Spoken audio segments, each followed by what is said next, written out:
IPL ২০২৬ IPL point টেবিলে ১ নম্বরে এখন কোন দল জানেন? সবচেয়ে চিন্তায় ৫ বারের ট্রফি জয়ীরা। দেখুন top 4। IPL ২০২৬ point table.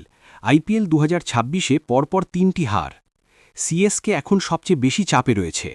RCB পরপর জয়, পয়েন্ট টেবিলে ১ নম্বরে, ফায়ার। বেঙ্গালুরু রবিবার নিজেদের হোম গ্রাউন্ডে আইপিএল ২০২৬-এর ১১তম ম্যাচে রয়্যাল চ্যালেঞ্জার্স বেঙ্গালুরু ৪৩ রানে চেন্নাই সুপার কিংসকে হারিয়েছে। এটি বেঙ্গালুরুর চলতি মরশুমে দ্বিতীয় জয়, আর চেন্নাইয়ের টানা তৃতীয় হার। এই জয়ের ফলে বেঙ্গালুরু পয়েন্ট টেবিলের শীর্ষে উঠে এসেছে।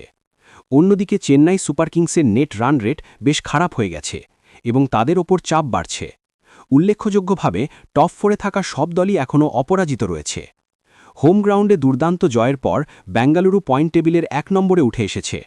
আরসিবির ২ ম্যাচে ২ জয়ে ৪ পয়েন্ট রয়েছে এবং তাদের নেট রান রেট +2.501।